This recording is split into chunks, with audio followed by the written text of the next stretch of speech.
Bom, galera, isso aí. Aqui é do Otimista. Estou aqui com o Dr. Júlio Mandel, o arquiteto da RCE, né? A pessoa que pensou esse plano pro Coringão aí sair da lama. É um plano ousado, praticamente um negócio de vanguarda, como a gente fala por aí, poucos precedentes da matéria. E até muitos entendimentos antes, começar. Primeiro, mandar um salve para o Dr. Júlio, agradecer ele pelo que ele fez para o Coringão. O desafio foi grande, né, doutor Júlio? Conta um pouco aí dessa experiência. Como é que isso se iniciou lá em novembro de 24, né? Agosto. Quem foram os grandes protagonistas desse Corinthians e você aí para pensar em alguma coisa jurídica aí?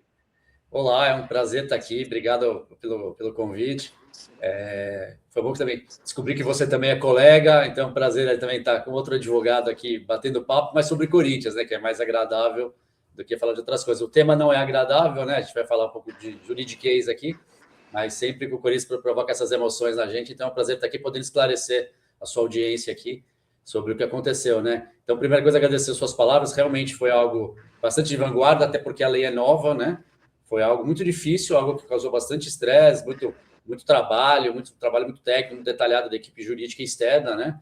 A gente realmente fez um trabalho de fôlego aqui, sempre com essa insegurança de ser uma lei nova, de não saber para onde vai caminhar, e com a turbulência política do Corinthians que a gente atravessou. Então, na verdade, isso não começou em novembro, quando a gente entrou com a RCE, isso começou bem antes, num estudo que a gente fez lá no início ainda da gestão do Augusto Melo, com a primeira diretoria que ele montou, que era uma diretoria mais técnica, né? Começamos a fazer as análises aqui, e a gente sempre fala, né, se a gente tivesse conseguido implementar as nossas ideias logo no início da gestão, hoje a gente estaria em uma situação completamente diferente, né? Mas, infelizmente, a política não permitiu, não só a política, os atos individuais de algumas pessoas não permitiu, então a gente acabou chegando nesse cenário de ter que ir para uma RCE e aprovar duras penas uma RCE com bastante oposição e com muita dificuldade interna e externa, né? Mas não foi trabalho também. Eu sei que você me chamou de arquiteto, né? Mas eu sou um dos arquitetos, né? A gente teve colaboração de bastante gente, tanto do jurídico como do financeiro externo, né? A gente tem uma consultoria que ajudou, a gente tem ex-diretores que ajudaram, conselheiros que ajudaram bastante a gente, sabe? E advogados também, fanáticos pelo Corinthians, com a gente fazia brainstorms. Então, eu não quero dar nomes aqui, porque é muita gente, mas eu queria agradecer a todo um time que trabalhou, que remou para o mesmo lado, porque tem muita gente que, infelizmente, ia para o outro lado, né? Corinthians é contra tudo e contra todos, né? E internamente também. Mas chegamos lá, vamos torcer para que agora a coisa seja bem conduzida, né? A gente conversou isso um pouquinho antes, eu gostaria de deixar claro aqui que eu não falo em nome do Corinthians, tá? Eu falo em meu nome pessoal, como advogado, e não falo em nome do Corinthians, tá? Por isso que algumas perguntas eu vou ter que responder de forma teórica, que eu não gosto de falar de processos concretos, né? Nem poderia. Vou falar algumas coisas que são públicas, aí tudo bem. Não, tranquilo. E agora a gente chegou num ponto aí, né?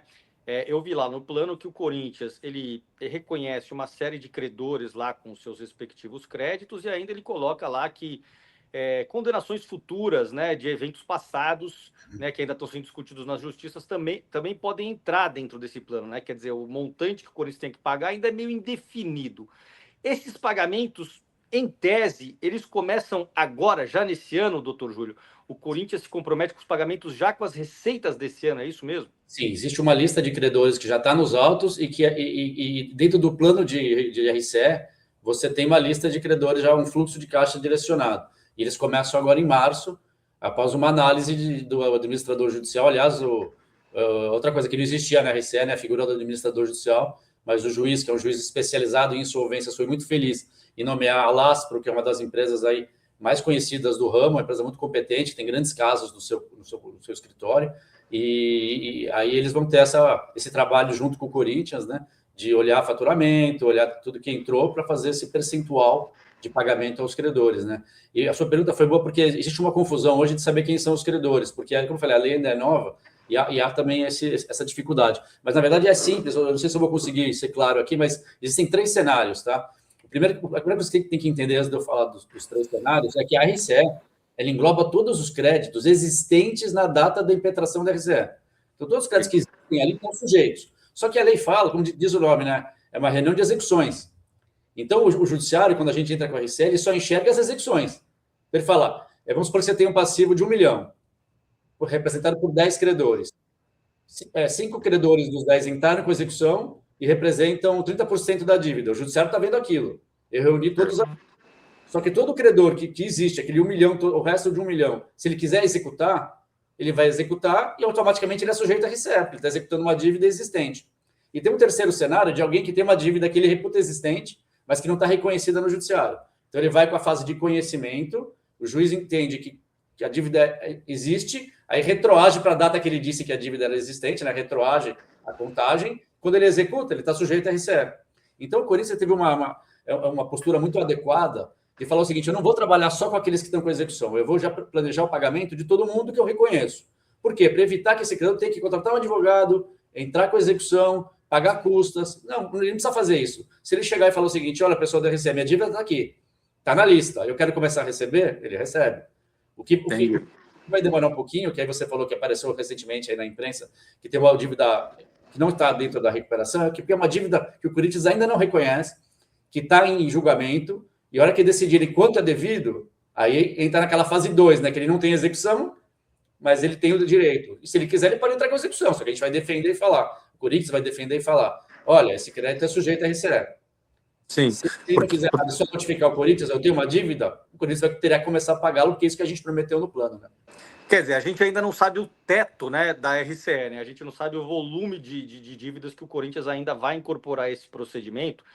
Mas o interessante que você falou sobre a questão do administrador judicial, quer dizer, o Corinthians agora, nos próximos 10 anos, doutor Júlio, ele está sobre uma permanente auditoria, né? Porque o Corinthians vai precisar levar à justiça o que recebe e quanto que vai ter que pagar esses credores nessa proporção que foi definida lá na RCE, não é isso? Exatamente. Os advogados do Corinthians, a diretoria do Corinthians vai ter que ter muito cuidado com isso, porque como é um plano que flutua, ele é baseado em percentual, não é uma parcela fixa. Todo mês vou pagar R$ 500. Aí tá claro.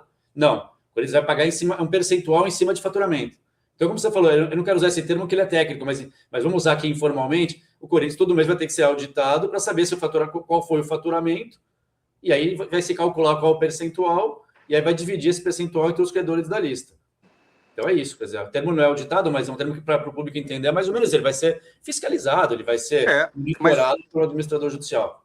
Muito bom, né? Muito bom, porque a gente cobrava muito disso do Corinthians, né? Dessa transparência em relação à administração. Quer dizer, a RCE, além de conseguir negociar esse passivo gigantesco do Corinthians, que foi sendo criado ao longo aí dessas 3, 4 últimas gestões, o Corinthians ainda vai ficar na próxima década sobre uma...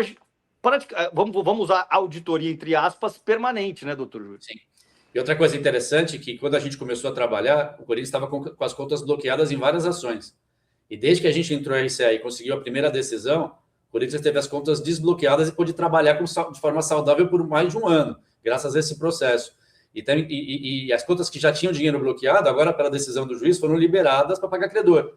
Então, isso ajuda a RCE, porque você pegou dinheiro que era bloqueado, ele vai ser usado para pagar credores, diminuindo o passivo. Então, além da conta estar livre, o dinheiro já bloqueado já vai ser liberado para pagar credor. Então, foi um ganha-ganha aqui muito grande com essa RCE. Essa estratégia que vocês pensaram é muito interessante, né? Eu falava num programa meu aqui que é o seguinte: o Corinthians tinha vários bloqueios e valores que foram transferidos para garantia desses créditos, né, na justiça. Quer dizer, valores que saíram da conta do Coringão e estão lá para garantir um determinado credor, X, Y ou Z lá. E aí vai pegar essa grana que estava lá para garantir aquele credor específico e a gente vai para aquele chamado leilão reverso. Conta um pouco como é que funciona isso.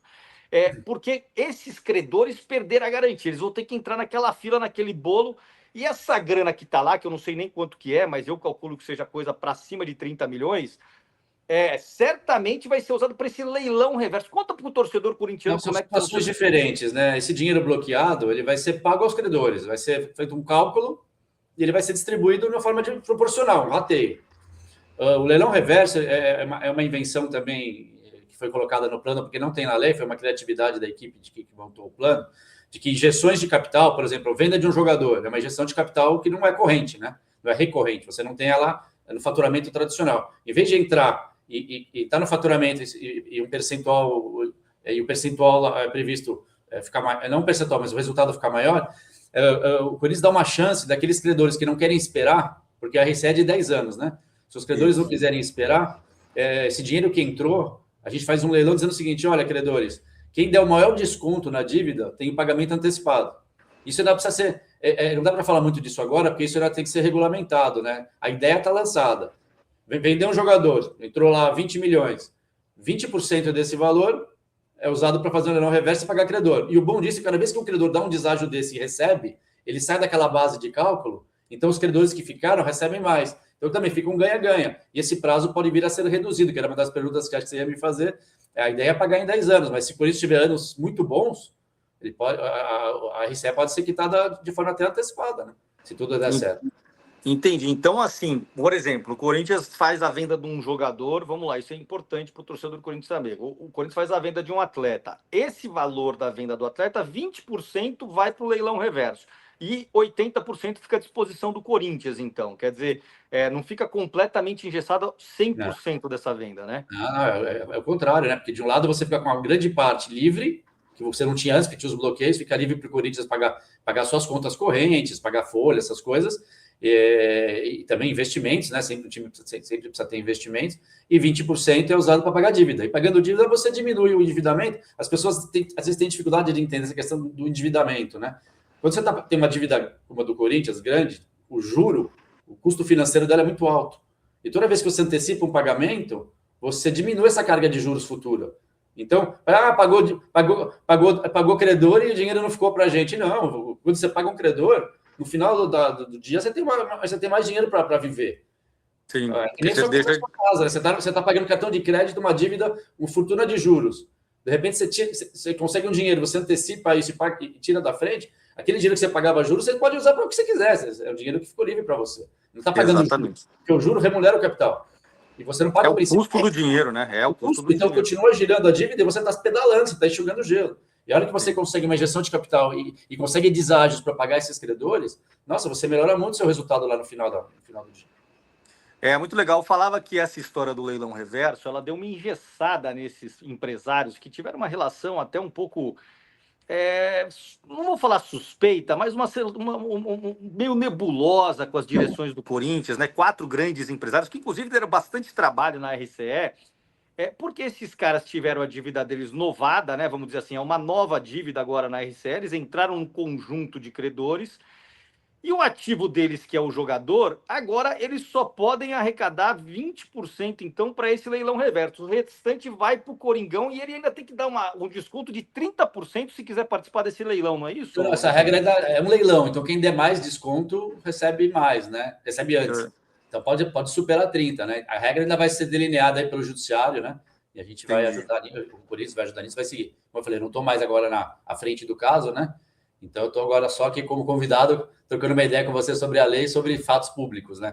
Eu não represento o Corinthians. Muito legal. E o caso do Corinthians aí, que o senhor tocou com brilhantismo aí, ele vai ser um precedente para muito clube, né? Porque ele é um caminho das pedras, né? Ele é quase uma instrução para todo mundo que está endividado por aí. Um precedente grande, né? Do maior clube do país. Sim. Impressionante o trabalho que foi feito, né? Mas o que a gente ouve bastante, eu sou advogado do ramo, né? Sou advogado da área. A gente é consultado por outros credores e às vezes algum clube consulta. Depende muito do passivo e da capacidade de pagamento. Porque a RCE, ela é um plano pré-fixado, né? Você tem que pagar um percentual da sua receita em 10 anos, corrigido pela Selic. E para muitos clubes, isso não cabe. A empresa não consegue dispor desse percentual de receita e não consegue pagar em 10 anos. Então, as soluções para os clubes acabam sendo uma recuperação judicial ou extrajudicial. Vários clubes já migraram até da RCE para recuperação judicial, ou alguns clubes foram diretamente para recuperação judicial, que é um caminho bem interessante para os clubes, já que a lei deu essa possibilidade, principalmente para aqueles que se organizaram em forma de SAF, né? Quer dizer, em último caso, se não der certo essa RCE no Corinthians, vamos supor que tenha contratempos aí futuros, ainda teria a possibilidade do Corinthians se socorrer de uma recuperação ainda. A gente não sabe se vai precisar ou não, né? Espero que não precise, mas existe essa possibilidade, está na lei. Entendi. Agora, para o torcedor do Corinthians entender, o que não entrou na RCE, doutor Júlio? Qual dívida não entrou na RCE? Só para ficar claro para o torcedor do Corinthians. Impostos, por exemplo, não entraram, né? Que é uma dívida bastante grande, mas o Corinthians tem bons parcelamentos em vigor. E algumas dívidas também não entraram, por questão, como eu falei, a lei é nova, há uma dificuldade aqui de entendimento. Então, o Corinthians fez como se fosse uma RCE junto ao tribunal da CBF, né? Tem uma câmara arbitral, e lá foi feito um plano também de pagamento, muito bem conduzido também pelos advogados, onde foi feito um plano de pagamento para os credores que estão ali. São credores que, em vez de cobrar na justiça, cobraram na CBF.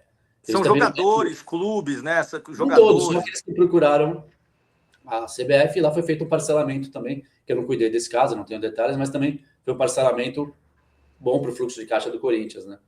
Entendi. E a dívida da Caixa do estádio também não O entra Caixa, nisso, né? como por ser um outro CNPJ e uma dívida totalmente garantida, né? Também não entrou na RCE, né? Eles têm muitas garantias, como também saiu bastante na imprensa recentemente. A Caixa Econômica tem bastante garantias e o estádio é um CNPJ separado. Agora, eu falava aqui, doutor Júlio, só para a gente já encaminhar a nossa conversa aqui para o final, que o Coringão, quando ele pediu esse parcelamento à Justiça, ele apresentou para a Justiça um documento chamado Fluxo de Caixa Projetado, né? Quer dizer, é aquele negócio assim, que você se organiza e fala assim, quanto eu acho que eu vou receber e como eu vou pagar a galera para saber quanto vai sobrar para pagar essa galera. Eu mostro lá quais são meus custos ordinários, né? O meu custo com o Parque São Jorge, o meu custo pessoal, o meu custo com folha de pagamento de jogador e tudo mais. E falo assim, ó, se eu arrecadar isso, me sobra isso aqui para pagar essa galera. Esse fluxo de caixa projetado, quer dizer, ele tem um efeito vinculante para as futuras gestões ou não? Só tem uma coisa que é vinculante, que é obrigatória. O Corinthians tem que pagar em 10 anos e tem que dirigir um percentual do faturamento para isso. Essa é a questão. Então, vamos supor que a gente está pagando em dia. Daqui a 2 anos, o faturamento despenca. Você está dentro dos 10 anos, mas pode ser que algum credor ou o próprio administrador judicial faça uma projeção e fala, do jeito que está, não vai dar para pagar.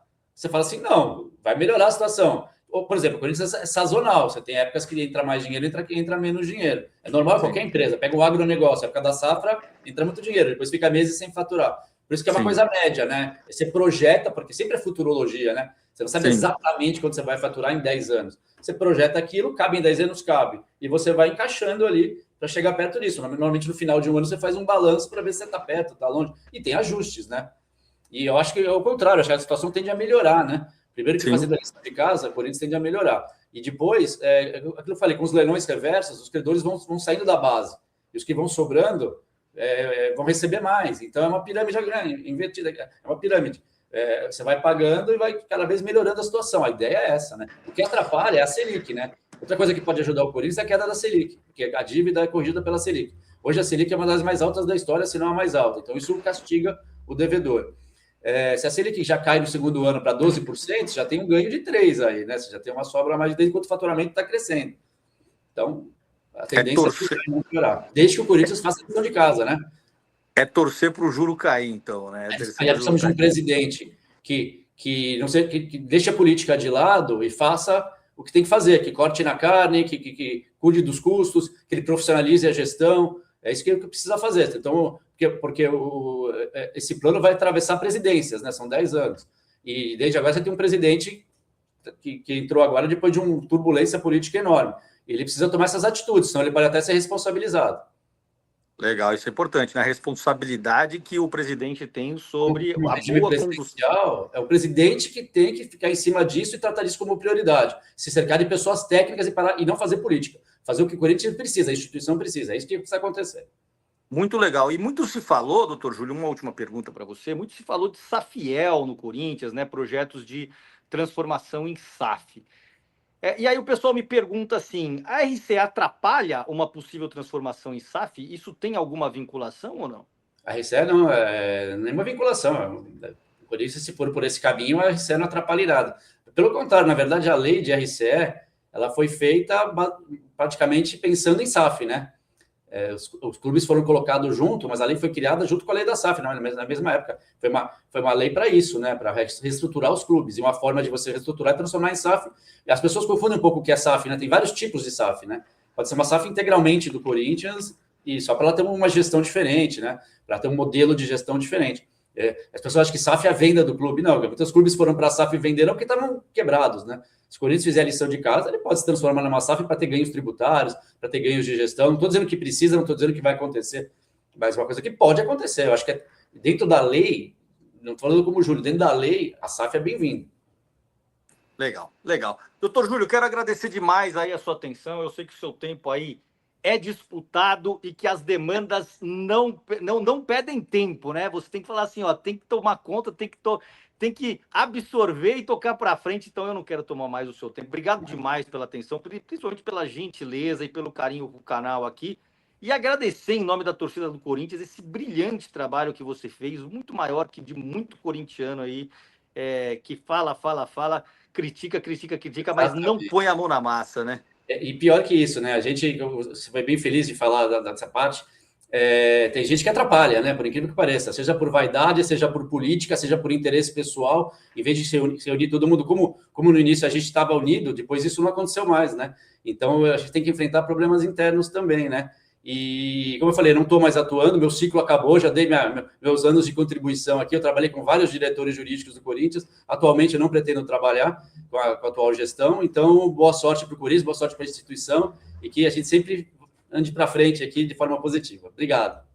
Obrigado, doutor Júlio. Obrigado a você que também esteve na audiência. Essa foi a entrevista com o doutor Júlio Mandel, o arquiteto da RCE, a mente brilhante que tirou o Corinthians dessa situação, pelo menos momentaneamente. Vamos ver se a gente consegue pagar isso aí.